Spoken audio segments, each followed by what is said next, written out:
नमस्कार मित्रांनो, जिजाऊ जय शिवराय. आता आपण आहोत संगमेश्वरमध्ये आणि संगमेश्वरून आपण आता जाणार आहोत ते कसबा या गावामध्ये, जिथे सरदेसाईंचा वाडा आहे. याच्यावरून तुम्ही ओळखलं असेलच की आज आपण कुठे जाणार आहोत. तर चला, आता वाजलेत सकाळचे 5:30 आणि एक 5 मिनिटाच्या अंतरावरती सरदेसाईंचा वाडा आहे. आणि कळव असल्या कारणानं आपण तिथे सध्या जाणार नाही आहोत, कारण की काहीच बघायला मिळणार नाही. तर तत्पूर्वी आपण तिथे कुठे असलेल्या एका मंदिरामध्ये थांबूया आणि थोडंसं उजेड झाल्यानंतर आपण त्या ठिकाणी जाऊया. चला तर मग.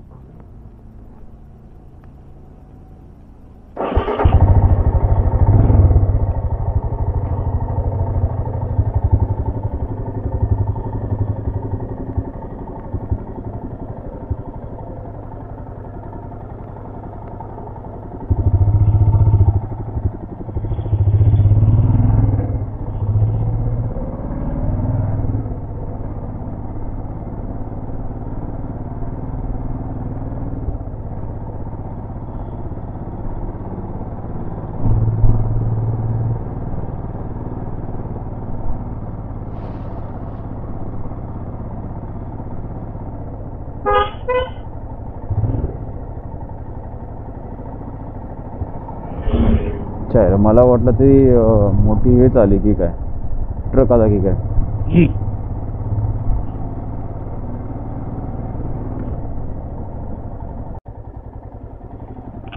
तर मित्रांनो, तिथून आपण आलो समोर आणि एक 3 ते 4 मिनिटांमध्येच आपण कसबा गावामध्ये येतो. आणि समोर तुम्ही बघू शकताय छत्रपती संभाजी महाराजांचं स्मारक. एवढं मोठं स्मारक आहे इथे. तर आपण बघूया. सध्या तरी आपल्याला इकडेच कुठेतरी थांबावं लागेल. आपण सध्या इथेच कुठेतरी थांबूया आणि वेळ झाल्यानंतर आपण महाराजांचं दर्शन घेऊन इथून आपण पुढे जाऊया. आता आपण कसबा गावातील सर्वात पहिल्या मगाशी दाखवल्याप्रमाणे छत्रपती संभाजी महाराजांच्या स्मारकाजवळ आहोत आणि आपण तिथून आता स्मारकाजवळ जाऊया. अगोदर छानसं असं त्यांनी एक दगडीमध्ये बांधकाम केलेलं आहे. इथे तुम्ही बघू शकताय. वरती संभाजी महाराजांचं स्मारक आहे, पण तत्पूर्वी तुम्हाला मी हा परिसर दाखवू इच्छितो.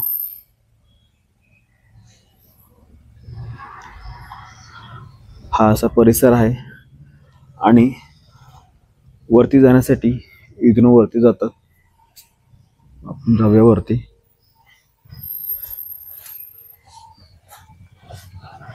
मी वरती फक्त आणि फक्त यासाठी जातोय की जेणेकरून संभाजी महाराजांची मूर्ती मला दाखवता येईल.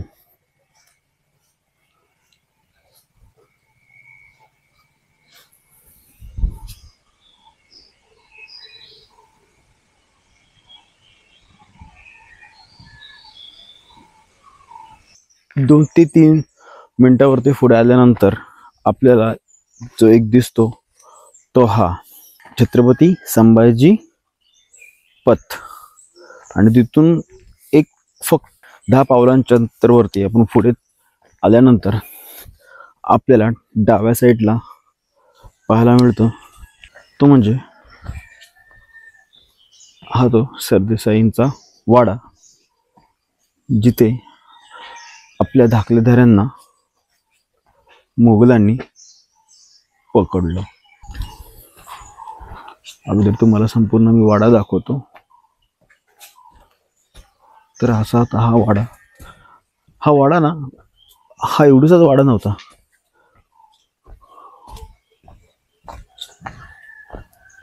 पूर्ण असा इथपर्यंत गेलेला आहे. हे नवीन बांधकाम आहे, पण हे जुनंच आहे. त्याच्यानंतर तुम्ही जर बघितलं तर ह्या जोत आहे, हे वाड्याचे जुने अवशेष आहेत.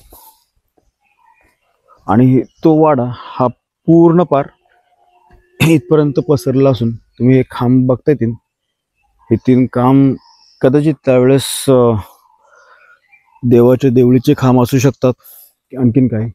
आणि हा पुढे वाडा असा इकडे वाढत गेलाय. हे वाड्याचे अवशेष हे तसे पुढे वाढत गेलेले आहेत. आता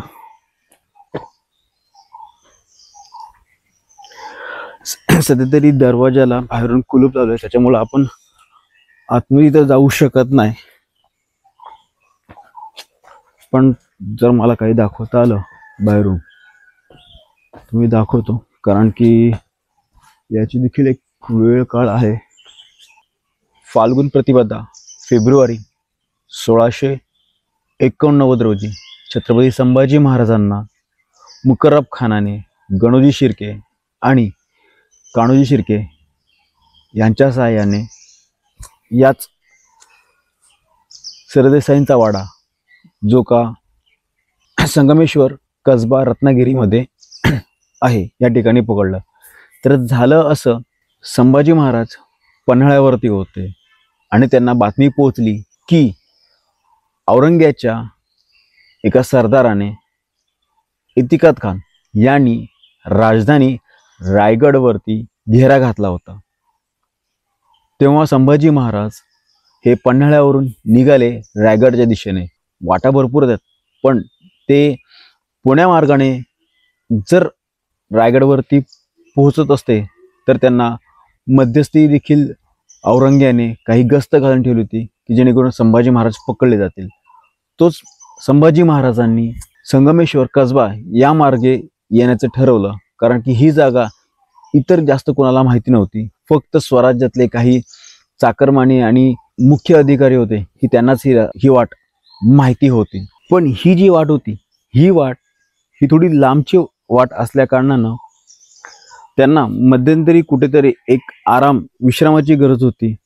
त्या कारणास्तव संभाजी महाराजांनी हा सरदेसाईंचा वाडा हा आरामासाठी त्यावेळेस नियोजला होता. आणि संभाजी महाराज इथे येऊन आश्रयाला थांबले. कोणालाही माहिती नव्हतं, फक्त स्वराज्यातील काही सरदार व्यक्तींनाच ही गोष्ट माहिती होती. त्यातले 2 सरदारांची नावं हे तुम्हाला मी सांगायची गरज नाहीये. एक म्हणजे खुद्द महाराणी येसूबाईंचे बंधू म्हणजेच गणोजी शिर्के आणि त्यांचेच काका कान्होजी शिर्के. हो, ही गोष्ट कितीही कडू असली तरी ती सत्य आहे, डावळता येत नाही. कारण की ह्या गोष्टीने इतिहासाला डाग लागला. कुणालाही माहिती नव्हतं की संभाजी महाराज हे संगमेश्वरती सरदेसाईंच्या वाड्यामध्ये थांबले होते. आणि त्यावेळेस यांनी ही बातमी ही मुकर्रब खानाला दिली. आणि मुकर्रब खान हा जवळजवळ एक 5000 ते 7000च्या संख्येने इथे आला आणि संभाजी महाराजांना त्यांनी पकडलं. त्यावेळेस संभाजी महाराजांकडे फक्त आणि फक्त एक 300 ते 400 मावळांची फौज होती. आणि त्या 5 ते 7000 मोगल हाशमांनी आपल्या काही सरदारांना तिथे धारतीर्थी पाडलं. काही सरदारांची मी तुम्हाला नाव सांगू शकतो. पहिली 2 नावे सांगेल ती म्हणजे ज्यांनी संभाजी महाराजांना बालवयामध्ये आपलं दूध पाजलं, त्या म्हणजेच धाराऊ गाडे पाटील यांची 2 मुलं संताजी आणि रायाजी, हे 2 अशी भरपूर नामे मावळे त्यावेळेस कामाला आले. मित्रांनो, हा वाडा इतका अजस्त्र होता की तुम्ही बघू शकताय की त्या वाड्याच्या आतमध्येच ही जी बावड आहे, ही बावड तुम्हाला दिसते, विहीर तिला आपण म्हणतो. ही विहीर इतकी खोल आहे की नाही म्हटलं तरी ही विहीर एक 30 ते 35 फूट खोल खाली विहीर आहे, जास्त. पण त्याच्यामध्ये आणखीन अजूनही पाणी देखील तुम्हाला दिसतोय. त्या पाण्याच्या खाली देखील आणखी ती विहीर असू शकतं.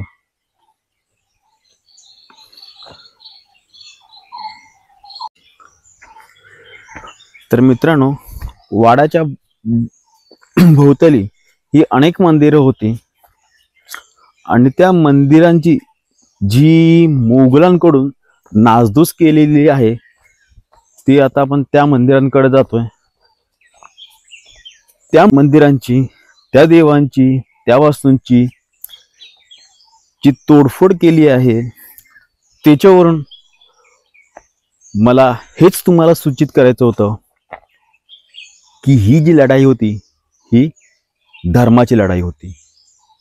चला तर सर्वात पहिले जाऊया आपण समोरच असलेल्या एका शिव मंदिरामध्ये.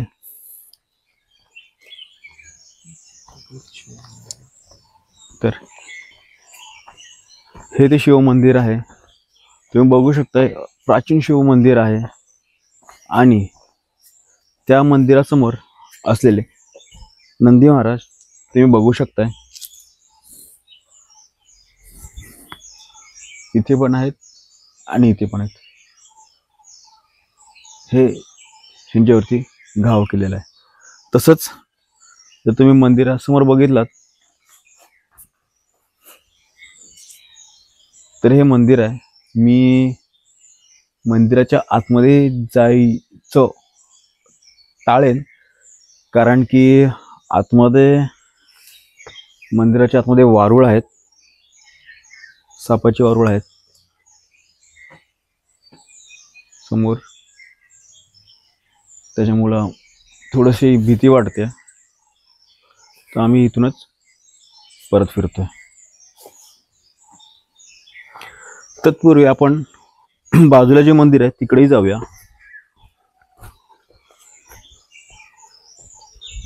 ते बघा इथे ही विरगळ आपल्याला पाहायला मिळते. ही विरगळ चपटी नसून ही विरगळ चौकोनी आहे.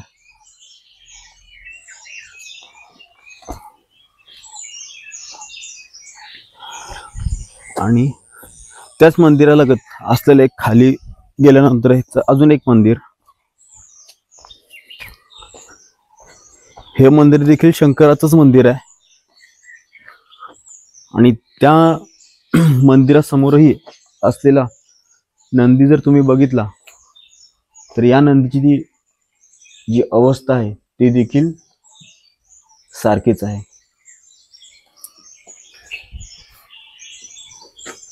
आणि आता आपण जाऊया पहिल्या मंदिराच्या समोर असलेल्या मंदिरामध्ये आणि तिथेही दाखवतो तुम्हाला मी की त्या मंदिराची देखील अवस्था ही मोगलांनी काय केली आहे. हे देखील शंकराचंच मंदिर आहे पण पूर्णपणे उद्ध्वस्त झालेलं असं हे शंकराचं मंदिर.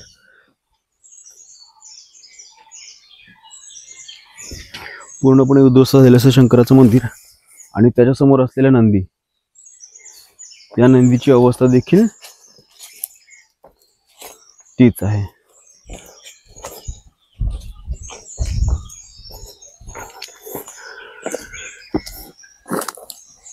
या गोष्टीवरून तुम्हाला मी पुन्हा पुन्हा सांगेल की ही लढाई धर्माचीच होती. हा होता सरदेसाईंचा वाडा, कसबे संगमेश्वर, रत्नागिरीमध्ये.